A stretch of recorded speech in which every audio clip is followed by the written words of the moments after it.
ആ മഹാൻ ISROയ്ക്ക് വേണ്ടി എന്ത് ചെയ്തു? മുൻ DGP TP സെൻകുമാർ നമ്പിനാരായണനെതിരെ നടത്തിയ പരാമർശമാണിത്.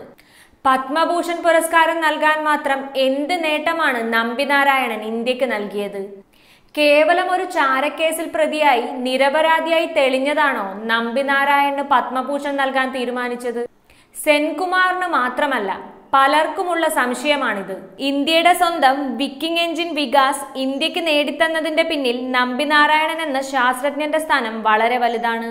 ഫ്രാൻസിൽ നിന്നും വിക്കിംഗ് എഞ്ചിൻ നൽകാമെന്ന് സമ്മതിക്കുകയും എന്നാൽ ഇന്ത്യക്ക് താങ്ങാനാവാത്ത പണം ഫ്രാൻസ് ആവശ്യപ്പെട്ടപ്പോൾ വിക്കിംഗ് എഞ്ചിൻ നിർമ്മാണം ഫ്രാൻസിൽ പോയി പഠിക്കാൻ ISROയിലെ മികച്ച ശാസ്ത്രജ്ഞന്മാർ മുതൽ വെൽഡിംഗ് അടക്കമുള്ള സംഘത്തെ തെരഞ്ഞെടുക്കാനും അവരെ മുന്നിൽ നിന്ന് നയിക്കാനും TP സെൻകുമാർ ഇന്നലെ അമീറുൽ ഇസ്ലാമിനോട് ഉപമിച്ച ഇന്ത്യയുടെ ശാസ്ത്രജ്ഞൻ നമ്പിനാരായണൻ മാത്രമേ ഉണ്ടായിരുന്നുള്ളൂ. സാങ്കേതിക വിദ്യ പഠിക്കാൻ പോയ സംഘത്തിന് പല ദുരിതങ്ങളും നേരിടേണ്ടി വന്നിട്ടുണ്ട്.